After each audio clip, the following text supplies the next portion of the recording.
She never imagined that opening her door to a rain-soaked stranger and his little girl would shatter everything she thought she knew about her own life.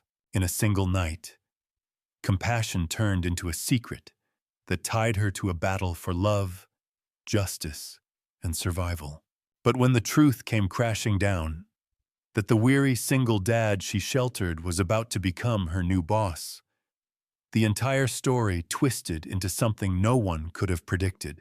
What happened next left an entire courtroom silent and a nation stunned. The rain fell in long, unbroken sheets, painting the sidewalks with a silver sheen, as if the whole town was trying to wash away its secrets. Claire tightened her coat around her shoulders while fumbling with her keys. She had worked late again, her body aching, her mind clouded by the weight of bills and the silence of her empty apartment. She was not expecting anyone, much less the sight that greeted her under the flickering street lamp outside her building. A man stood there, soaked through to the bone, clutching a thin, shivering girl against his chest. His hair was plastered to his forehead, his shoes worn to threads, yet his arms circled the little girl with desperate protection. The child couldn't have been more than 8 years old. Her small face, framed by damp curls, rested against his shoulder, her lips murmuring something inaudible. For a moment, Claire thought of walking past. She had grown used to protecting herself, to building walls against strangers and their needs.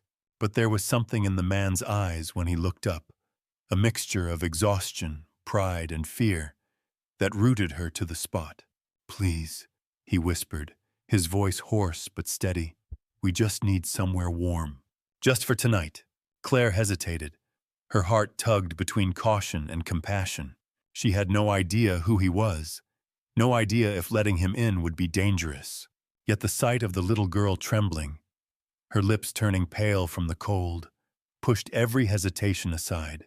Against every logical thought, Claire found herself unlocking the door and stepping aside. "Come in," she said softly.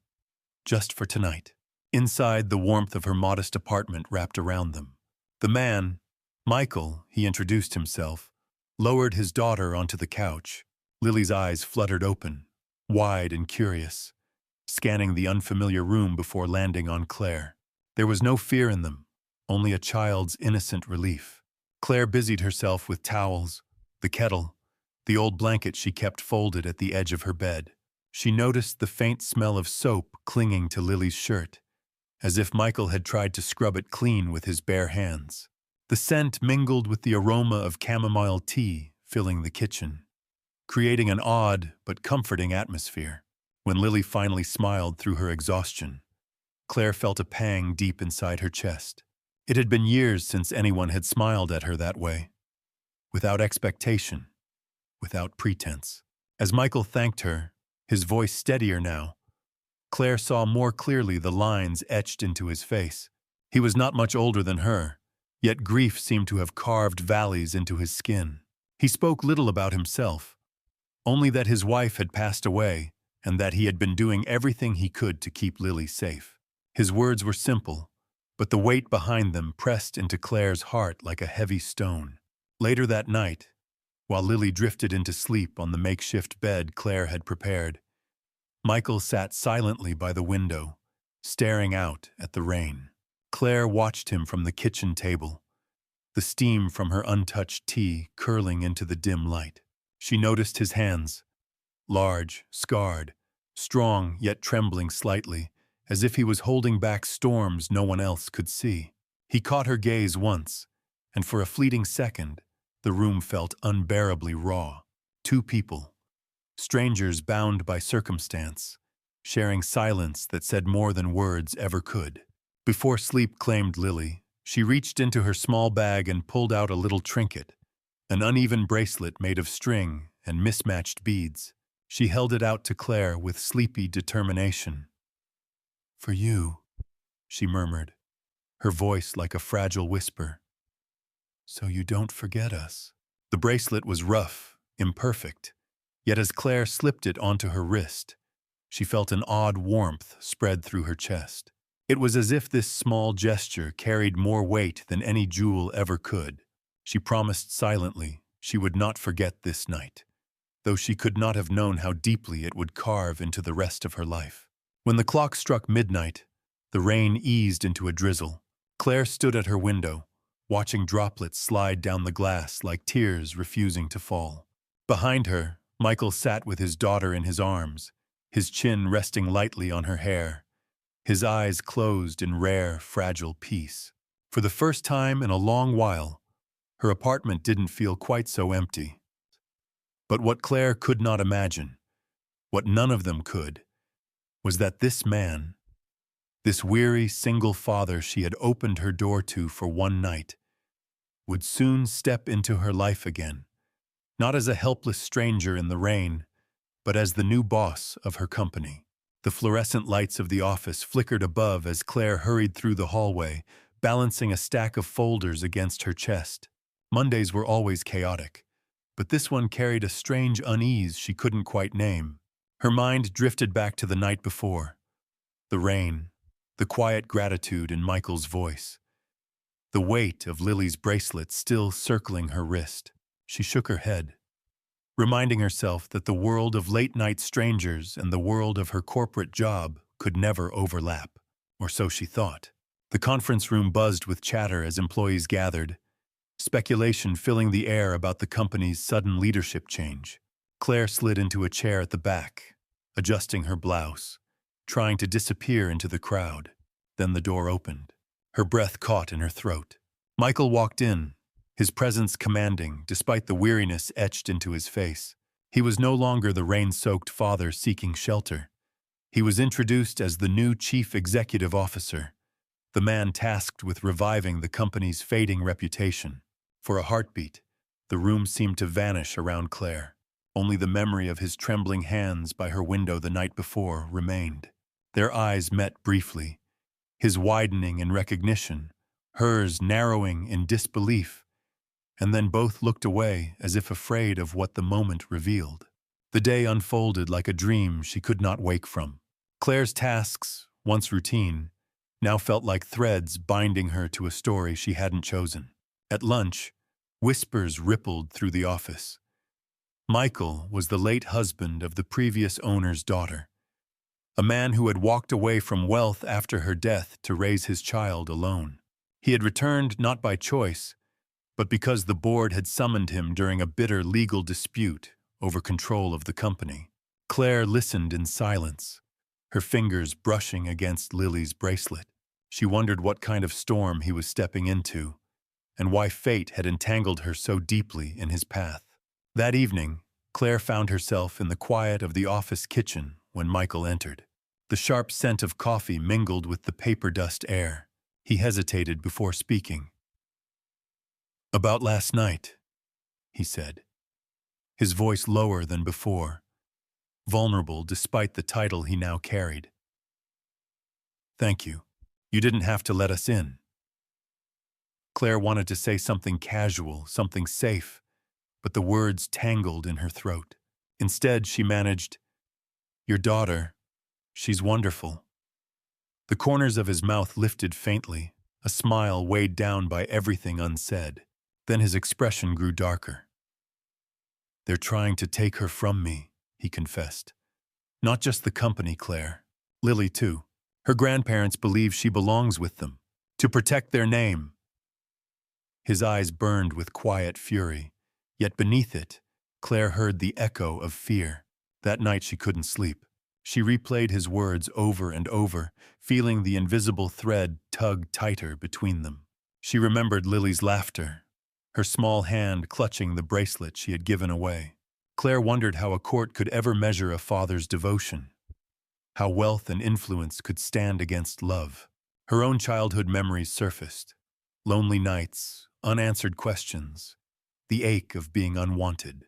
She had sworn never to be vulnerable again, yet Michael's fight stirred something in her she could not ignore. The days that followed were marked by tension.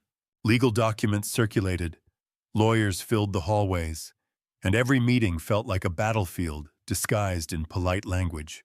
Michael carried himself with dignity, but Claire saw the cracks beneath his armor, the exhaustion in his eyes, the tightness in his jaw when someone questioned his competence, the way his hand sometimes trembled when signing papers. Flashbacks haunted him. Nights spent alone rocking a crying infant. The sting of rejection from those who should have supported him. The promises whispered at his wife's grave. He never voiced them aloud, but Claire sensed them in every glance. One afternoon, Claire stumbled upon Lily's notebook left behind in Michael's office. Hesitant, she flipped through its pages filled with uneven handwriting and childish drawings. Among them were simple, heartbreaking lines. "I hope Daddy wins. I hope we don't have to leave. I hope he smiles again." Tears blurred Claire's vision. She closed the notebook gently, her decision crystallizing in the silence. She knew she could no longer remain an observer. Fate had already cast her as part of this battle, and whether she liked it or not, her voice could change its course. Still, the risk was immense. To stand with Michael meant jeopardizing her career, her security, perhaps even her safety. Yet to stand aside felt like betrayal. Of him, of Lily, of the fragile hope bound around her wrist by a child's handmade bracelet. The choice loomed like a storm cloud, and as the court date approached, Claire felt the weight of it pressing against her chest. She could remain silent, or she could speak the truth she carried from that rainy night. And in the echo of that choice, destiny sharpened its edge, preparing them all for the trial where love, justice, and survival would collide. The courtroom was silent, except for the ticking of the old clock mounted above the judge's bench.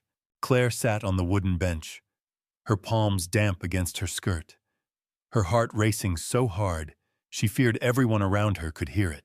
Michael stood at the front, his posture straight but his eyes betraying exhaustion. Beside him, Lily sat quietly with a social worker, clutching the frayed edge of her small notebook. The opposing counsel, representing Lily's wealthy grandparents, spoke with a polished sharpness that cut through the air.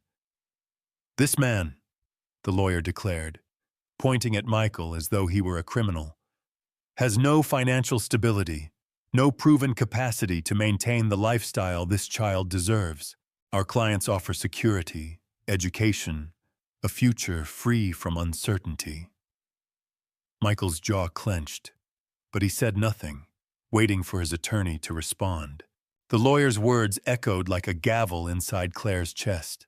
She could see the subtle tremor in Michael's hands, the same tremor she had noticed that first night by her window. She knew he was holding on to strength by a thread. When Michael finally spoke, his voice was calm but thick with restrained pain. He told the court of nights spent rocking Lily through fevers, of learning to braid her hair with clumsy fingers, of turning down a vast inheritance because accepting it meant giving her away. "I may not offer wealth," he said, his voice cracking, "but I offer her the only thing she cannot replace, a father's love." His words carried weight, yet Claire could sense the jury wavering. The law was a cold arena, often blind to love when measured against status and money. The judge called for witnesses. Claire's stomach twisted. She had promised herself she would remain silent, but when she saw Lily glance back at her with pleading eyes, so full of the same hope she had scribbled in her notebook, Claire rose. Her footsteps echoed through the chamber as she approached the stand. Michael's head jerked up, his eyes wide with both surprise and fear. She took the oath, her voice steady despite the storm inside her. Claire recounted the night in the rain, how Michael shielded Lily with nothing but his body, how he had asked for nothing but warmth, how the child had offered her a bracelet with pure gratitude. She lifted her wrist to show the court, the fragile string and mismatched beads glimmering under the harsh light. "This man is not unfit," Claire said firmly. "He is the kind of father who teaches his daughter that kindness matters more than wealth. And if you take her from him, you will not be protecting her. You will be destroying the very love that keeps her alive." The courtroom hushed. Even the opposing counsel faltered for a moment, his rehearsed arguments slipping. The judge leaned forward, eyes narrowed, weighing her words. Michael lowered his head, a tear slipping free, his hand pressed against his lips as though holding in the flood of emotion. For the first time in years, he was not standing alone. The trial stretched into hours. Documents were examined, testimonies clashed, tempers flared. But Claire's voice, joined with Michael's quiet dignity, tilted the scales. When the gavel finally struck, the words that followed sent a wave of relief crashing through the room. Michael would retain full custody of Lily, with visitation rights granted to the grandparents. Justice had not been blinded by wealth after all. Michael exhaled as though he had been holding his breath for years. Lily ran to him, her small arms wrapping tightly around his neck, her laughter breaking through the solemn air like sunlight after a storm. Claire watched them, her own tears blurring the sight. The bracelet, still on her wrist, felt heavier now, not with burden, but with meaning. In the weeks that followed, the company stabilized under Michael's leadership. Employees who had doubted him began to see not just a boss, but a man who had endured and rebuilt. Claire found herself drawn closer, not by force but by choice. She and Michael shared quiet dinners after long meetings, evenings where Lily insisted they both listen to her stories, mornings when the simple sound of laughter filled spaces once empty. The wounds of the past were not erased, but they were no longer bleeding. They were healing. One evening, as the sun dipped low, painting the horizon with hues of amber and rose, Michael walked beside Claire and Lily down a quiet street. Lily held both their hands, swinging between them with the unguarded joy only children carry. Claire glanced at Michael, who was watching his daughter with a look of peace she had never seen before. He met her eyes, and though no words passed between them, the promise was clear. They were no longer walking alone. The last rays of sunlight caught the bracelet on Claire's wrist, the imperfect beads glowing as though they had been forged from gold. What began as one night of shelter had become something larger, a story of justice, of resilience, of a love reborn from the ashes of loss. And as they disappeared into the soft glow of evening, it was not the end of their story, but the beginning of a new chapter, one written with hope, healing, and a quiet, unshakable bond. In the end, what began as a single night of kindness became a turning point, a reminder that love is stronger than wealth, that justice can prevail against power, and that healing often starts in the most unexpected places. Michael's fight for his daughter was not just about custody. It was about proving that resilience, hope, and a father's devotion can overcome even the darkest storms. And for Claire, opening her door on that rainy night meant opening her heart to a new beginning. If this story touched you, share it with someone who needs hope today. Don't forget to subscribe for more heart-stirring stories, leave a comment, or support us with a super thanks. Your voice helps keep these stories alive.